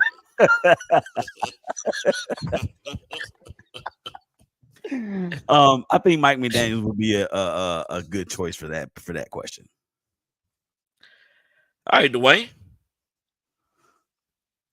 Hold on real quick. I just had to go ahead and say that on mute. But no, I don't agree with that. I'll give Kyle Shanahan a chance before I give Mike McDaniel a chance. Here's my thing though. Kyle Shanahan could very well be that, because that's where he is at on the scale. If he could actually win the thing this year, that would be the time that you need to extend you. But that ain't going. That was the window shut, by the way. Very good analogy. That ain't going to happen. I don't, honestly, of these young coaches, and I don't even want to blame the coaches, man. It's just the way the name of the game is set up. Like my bank account. I don't think we'll ever see anything like this again. The Pittsburgh Steelers are an anomaly because of the type of organization that they are. When you're our head coach, we are committed to you. Good, bad, and ugly, we are committed to you. And I don't think anybody else in the league has that type of loyalty towards anybody. And then, of course, because Belichick had the resume that he had and the relationship he had before it went sour with Kraft, I think that's the reason why he got the time that he got. But I just don't think that's the name of the game in the NFL anymore. So my call? Nobody. All right. What about John Harbaugh? I did think about him too, because he's been there, 13? He's not too far behind Tomlin. Yeah, 13. He's not, but I could very well see a scenario if he has another season like he did this past year. He ain't gonna make it. Yeah. You can't be this right here, this, like I said, this past payoff run, that was on him. You can't do that again. Well, and some of the penalties they got in that game too were just, penalties are coaching still. Personally, that's how I feel like. Yeah, still a coaching thing. Well, I mean, time will tell. Yeah. Mike McDaniel is interesting though, Willie. He is because he's a younger guy. I kind of look at Mike McDaniel in the same mode I look at Dan Campbell. Not necessarily in age or anything like that. But that gambler's mentality. Hey, we going for it. Like it's 4th and 9 and we going for it. But Campbell's a stupid gambler. I don't think McDaniel's to the extreme as Campbell, but he got it in him now. He's definitely got it in him. We can do it. Well, for them to keep saying the analytics told us to do this, you might need to look at your analytics department and be like, yo, this is my gut feeling. Yeah, anyway. I'm so anatomically done with whatever. Anatomically done with analytics. Not only that, you're anatomically anti-analytics. Yeah, and LL Cool J too. All right, fellas. Well, that's all I got. I'm gonna turn it back over to y'all. Just got here. What does dictionary mean? Let's look in the dictionary. All right. I think this has been we've already agreed this has been a long time coming. As the bigger or the older of all of us, that doesn't make me any the more wiser or the wiser. Donnie, it was good to see you this past weekend for Cameron's welcome home celebration. If you can't believe it, or if you don't believe it, there's still fish in the oven that I got to get rid of. So, oh wow, yeah. And for you, you know what? Let's do this. We got to get to these social media comments. Derek DT Taylor back like they never left. # in the zone. DT says technically it's still in Atlanta. Talking about Atlanta Fulton County Stadium. In Cobb County. Truist. Is it Truist Park? Truist Park. Okay. The address is in Atlanta. And shout out to my big homie Carlos Estrada. He's a great follow on Twitter, y'all. What up, fellas? Or what's up, fellas? Appreciate you chiming in, big homie. And then a couple out there on Instagram from Instagram, InstaFace, Facebook, Face Watch. Sandman 0771. We were talking about NIL.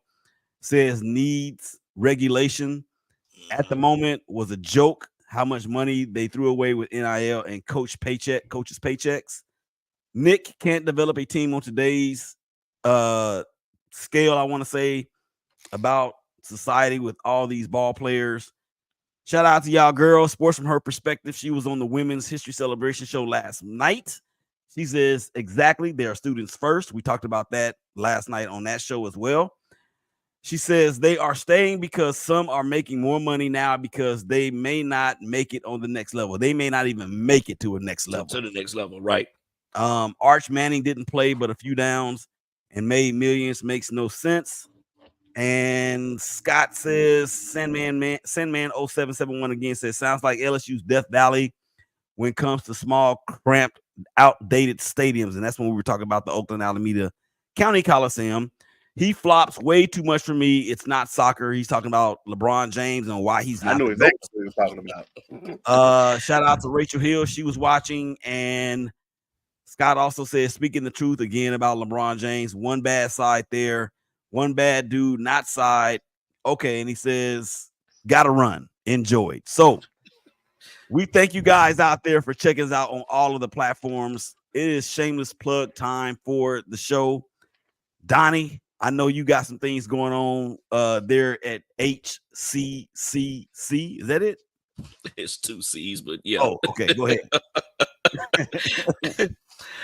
All right. Life kind of went in a different direction for me.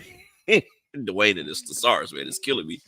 Life kind of went in a different direction for me. After after In the Zone, I was recruiting at Hines Community College, and then most recently, I was named the interim dean of students at Hines Community College. Just finished our second season. My tag team partner and I, Rod Jones, we just finished our second season doing play-by-play for our basketball teams, our men's and women's basketball teams. So shout out to the coaches, the teams, the athletic department at Hines for allowing us to do that. Also, been doing some public address, especially at some of the biggest invitationals throughout the Southeast as far as high school basketball goes. The Boss Invitational with my guy, big homie Thomas Lee Snacks, SB winning Snacks. Shout out to him for giving me an opportunity to take care of that. Also, Rumble in the South, I've done public address there for a couple of seasons as well, thanks to Mark Rowe. But you know, life has been good, man. Just trying to take care of things a day at a time, and sometimes shoot y'all at a moment at a time. But you know, if y'all ever want to get at me, I'm still on Twitter, talking sports. You can get at me at Hey_D_Ray, and especially with March Madness about to really get into gear, I'll be definitely on the Twitter talking about everything, both men's and women's college basketball related, because I love them both. But I appreciate us having this opportunity. I appreciate you guys for allowing me to sharing this with y'all. And one thing I want to say to y'all,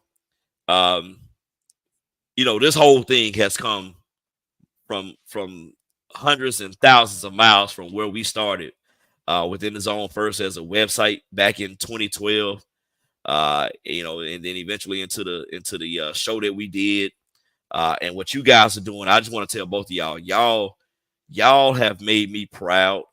Y'all are doing some great work. It's just when we talked about doing this a couple of weeks ago, some of the things that y'all were talking about, I'm proud of your shows and what y'all are doing, but just some of the processes and some of the things that y'all are doing to make your shows happen. I was blown away by that. And I'm happy for y'all that y'all are doing your thing, and just keep up the good work, man. And it'll pay off. It will definitely pay off. Yeah, this was a long time coming, and we call it a reunion tour. I know one of you said, hey, why don't we get together one last time? And I said, well, it's got to be the last time. Now, my schedule, of course, is kind of hectic. So it won't be the last time, but I hope that I can get in under y'all's schedules, because y'all have a lot going on. But y'all are doing some great work, and I want y'all to keep that up. Go ahead, Whoa. You can always find me with my brothers. No, for real. With my woes. That's how I'm gonna be found. That's where I'm gonna be found. So I'm honored to be here. One more time, like they say in church. I'm honored to be in the house of the Lord one more time. So but no, man, just to be able to do this and for the world to be able to see us, not just hear us. It's been a long time coming. But I thank God. Growth and evolution are inevitable. And as long as they embrace, man, it's always a successful formula. You can always find me, though, on I Am Wool Media Group, at I Am Wool Media Group, on Facebook, on Instagram, my specific podcast, I Am Wool Podcast, Facebook, Twitter, Instagram, TikTok, unless they ban it. I don't know what they're doing with TikTok right now. UGSK, Underground Sports Kings, man. Shout out. Is going through a rebranding right now. But we still out here. We still talking sports. We ain't hard to find at UGSK Podcast on all major platforms. Our podcast for all shows, man. Shout out to all. We up to 7 different shows now in the media group. So I want to give a shout out to all the shows over there, man. Core Queen, Breaking Barriers, All Things Undone, Dylan's Dive Bar, She Talking Tea, and of course, like I said, I Am More Podcast and UGSK Podcast. So shout out to my people, man. We are growing, we're doing things, man. It's been an amazing journey at this point. And Cap, I still just want to give you your credit where credit is due. I always say before when you asked me to be a part of In the Zone, bro, you think folk really want to hear from me? Yes, the world, made their call. They made their choice, and I just appreciate you for believing in me and OG. It never would have gotten to where it was going if you hadn't put some of these wise buds in my ear, bro. So appreciate you, man. Yeah, and let me round it off by saying this. I mean, a lot of times the oldest is looked at to be the wisest, and through this journey, that has been not more the case than it has been the case. Dwayne, looking at you from afar and what you're doing over there in the ATL and beyond is nothing short of remarkable. Donnie, I know you've always had the dream of doing play-by-play. You're killing it out there with the HCC or the HN. No, not that. You're killing it there. And both you guys, if it weren't for what we started, think about what I said. What we started, I would not be here. And there's been a lot of adversity that all of us have had to shake back from. That's where the name of the company and the whole entire group was named by because of that. I hope this is not the last time. As a matter of fact, I'm just gonna say this is not gonna be the last time. Will we be doing a show once a week? Probably not. Will we be doing a show once every 2 weeks? Probably not. But what I will say is this is not going to be the last time.